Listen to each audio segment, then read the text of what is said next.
Let's talk about Usnea, or old man's beard. Usnea is a type of lichen. It's found pretty much all throughout the world, and it's a very traditional medicine internally and externally. Usnea is a white core. It is the easiest way to identify that you have Usnea hanging from a tree or Usnea in your hand. If it has a black core, it's not Usnea. You can see the white core on the inside of these little Usnea stems. That is 100% Usnea. Usnea comes in a lot of different colors, but most of the time, 90% of the time, you're going to find it in that green color like you see in front of you, or even sometimes even a gray. You can find hints of blue, but most of the time it will be a green or a gray color.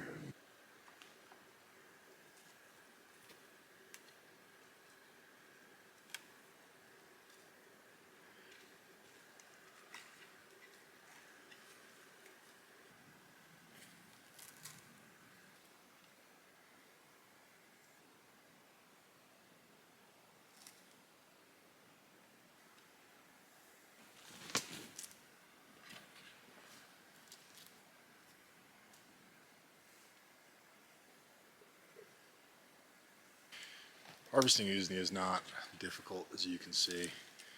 Find a tree where it's hanging off, whether it's on the branches or even the trunk, and you can just pull it off with ease. Clearly we don't want to over harvest anything in one area, so mix it up between trees. Just take what you need it for, whether it's a tincture, a poultice, some sort of tea, and you'll be good to go.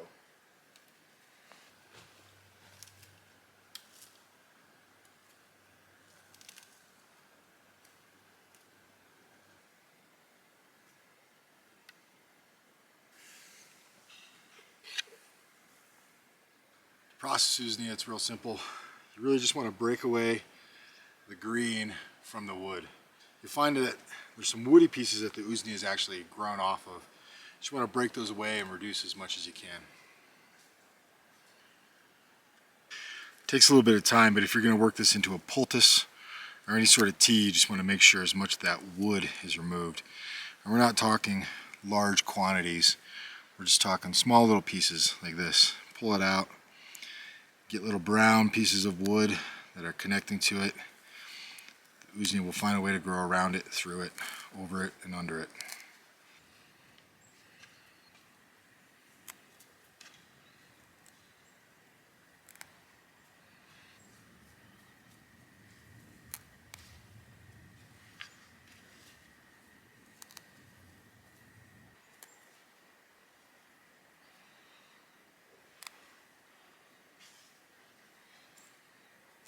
Once your Usnea is pretty much processed out, all the wood's been removed, one of the easiest ways to use Usnea on an external wound, something like a scrape, a cut, an abrasion, even a laceration, is to make a simple poultice.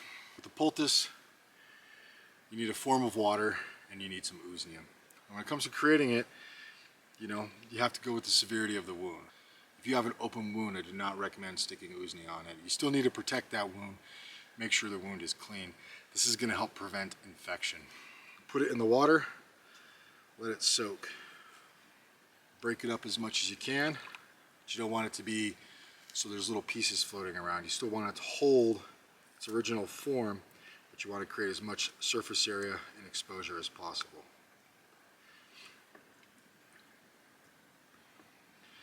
I'm going to let it soak for about 3 minutes, and then I'm going to apply it to a wound.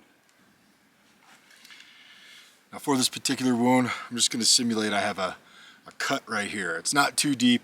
I'm going to avoid putting any of the Usnea particulates in there, but imagine if you had a burn and it hasn't started to fester. You have a light abrasion.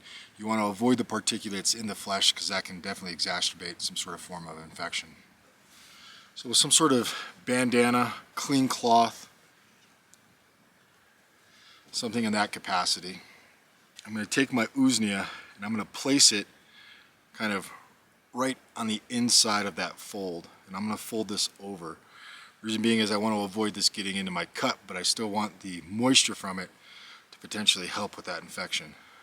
Fold this over, and I'm going to place where the majority of that Usnea is, where you can start to see that moisture right on top of that cut. When I have it on that cut, I should feel the moisture on that cut. Then I'm going to wrap it And I'm going to tie a knot right on top of where that Usnea is,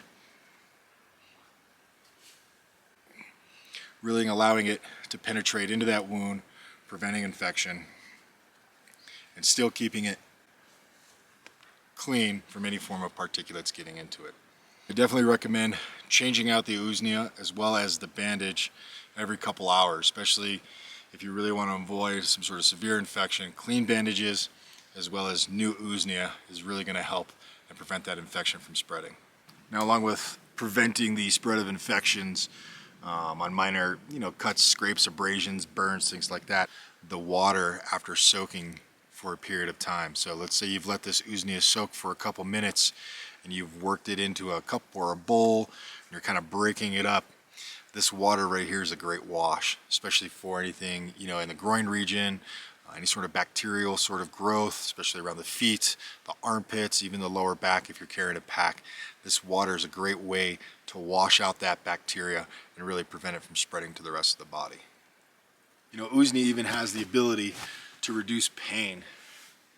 So if you've got a sore elbow or even just a sore spot on your body, a wet clump of Usnea wrapped up in a bandage or even just applied to that wound and held there for a period of time will help relieve some of that pain. Usnea even applied to a bite or a sting will definitely help reduce some of that pain if you're experiencing any sort of major discomfort. It is a great little resource. You just got to keep it on there for a few minutes. You do have the option of wrapping it up, but even just applying a wet poultice-like Usnea batch to that little impact area, that bite or that sting, will for sure help reduce that pain.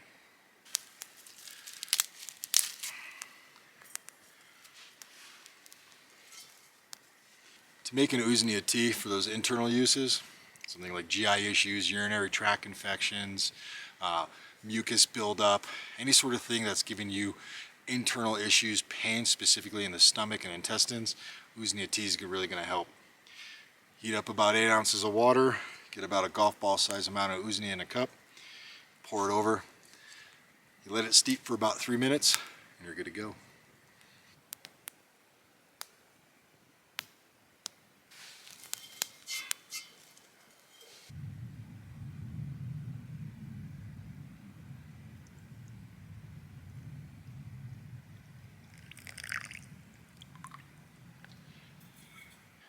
After the Usnea is steeped in for about 2.5 to 3 minutes, squeeze out all that goodness, and you got yourself a good little tea. Keep it going.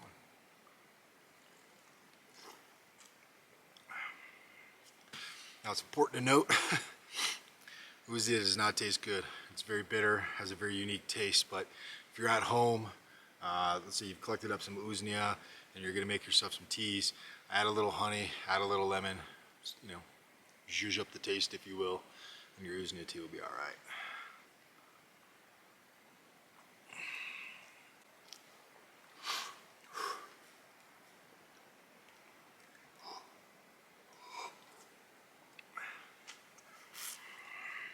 That's Usnea for you.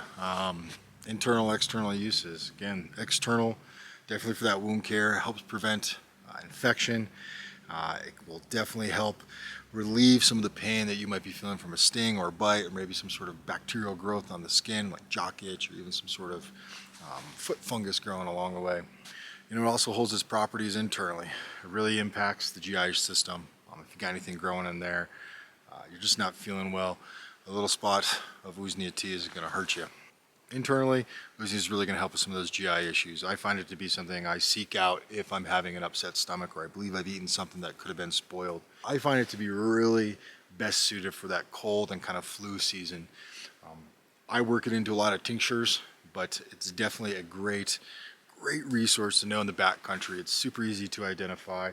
You can find it just about everywhere, and it's really going to make a difference if you get sick or injured or you have some sort of bacterial infection or growth on your body.